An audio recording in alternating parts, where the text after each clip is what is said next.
Hello and welcome to MyFusion Helper. My name is Troy Broussard, and in this video I'm going to show you how to use the Slack-it helper. Now, this particular helper integrates Infusionsoft with Slack.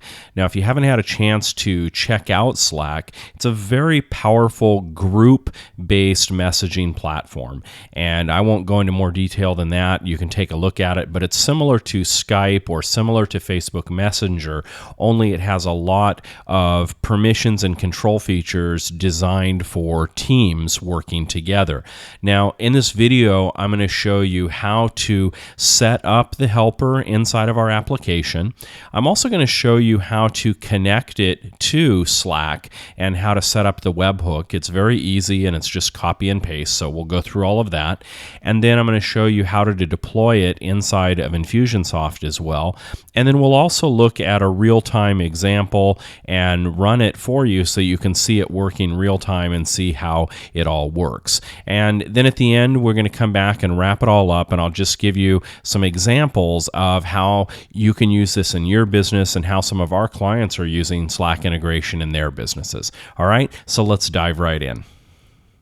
Okay, so the first thing is we need to create a new helper for Slack. Now, I've already logged into the application, and I'm just going to go here and click on a new helper, and I'm going to type in SL, and it'll pull up Slack, and we'll do a Slack demo as the name, and go ahead and click to configure that helper. Now, once it pulls in, we're going to go through a process of getting everything all set up. So it says right here, we've got a link that says set up an incoming Slack webhook. And this is what we need to paste in right here for the Slack webhook URL. So I'm going to go ahead and do that. I've already launched that link open here in another tab so that we can see it. And it has got our URLs for the different webhooks. I recommend you log into your Slack account first before you click that link, and that way it'll pull up the right webhooks integrated with your app. Okay, so now I can go ahead and grab one of these and copy it, and then we're going to come back in here and paste that in. Okay, now when Slack gives you these URLs for the webhooks, it focuses them to an individual channel. I don't want you to worry about that because we can override the channel to be anything you want here. So just go ahead and select the top integration here. That's fine because we'll be able to do different channels without any problem at all. Okay, so now we come back and we've got that webhook integrated. We can put our username, or if we want this to come across as being from Infusionsoft, we can do that. And then I'm going to go into my Slack account here and just pick a channel. So I've got some different channels. I'm just going to pick this random channel and we'll put it in there. Okay, so we're going to use #random as the name of our channel. So we'll go here and do #random. And then we can put whatever message and merging we want in here. So, this can be whatever we want to do. And I'll just do a merge just to show you that it can merge those fields in, and we'll set that up. Okay, so we'll go ahead and do this. Now, obviously, this message is just a canned, lame excuse of an attempt to show you a demo here, and you'll use it much more useful than that. But that's really all there is to setting it up. Now, we can go ahead and copy that link, and we can come into Infusionsoft, and I've got a little demo app here. And so I'm going to paste that in and go ahead and save that. Okay, and so let's go ahead and publish this out. Takes just a second here, and we'll publish that. Okay, so there's nobody in there, nobody queued up. And what I'm going to do is go grab a contact, and we'll just do a contact here.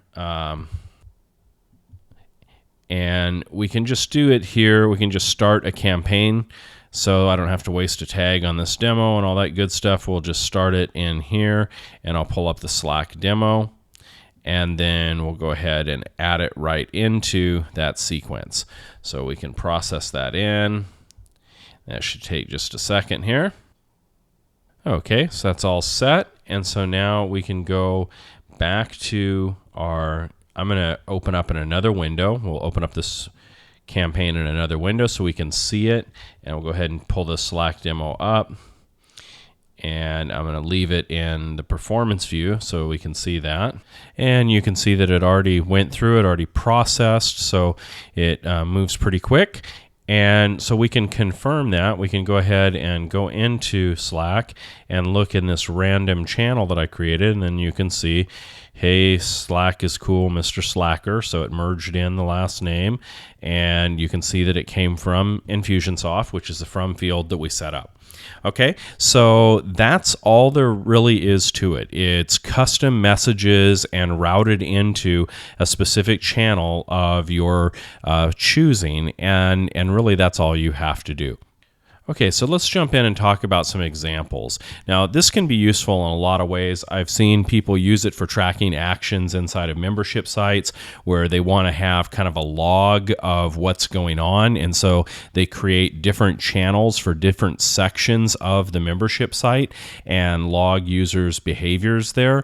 It's a way of just kind of getting some feedback of what's going on in the site and seeing what people are using, so that can be very useful. Another thing that we've seen, and this is probably the most common use, is debug logging and testing.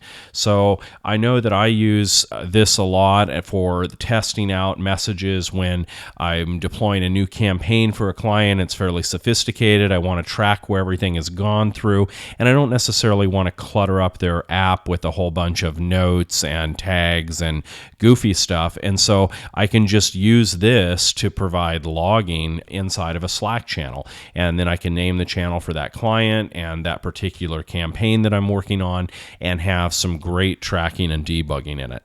Now, another thing that you can do it is for internal messages and monitoring. Now, when you're using Slack properly in a team environment, this internal messaging is very, very powerful because you can really use it like a substitute for the tasks in Infusionsoft. Now, clearly it's not going to have completion dates and all that kind of stuff or trigger automation, but a lot of times you want to, pipe this into a channel inside of Slack that you can kind of log or make sure that the right people are taking action. So think of it this way. Let's say you have a person on your team that is responsible for calling all of the credit card declines or credit card failures on your membership subscription. Well, you could automatically put a message from Slack into that channel for billing or credit card failures and only have the person on your team that needs to see that have access, but also maybe the admin or the owner of the company as well, so they can kind of follow up and see, what they're doing in that channel, if they're calling people up and getting them to convert or whatever. So that's just kind of a couple of different examples. Logging, inter-team communication, and action tracking are probably some of the greatest examples of this, but I'd love to hear what you use it for, and I'm sure you'll come up with some more creative uses, especially you power users of Slack for sure. All right, well, hopefully this has given you some good examples and at least allowed you to get it up and configured. And if you have any questions at all, just reach out to us on the help desk at help@myfusionsolutions.com.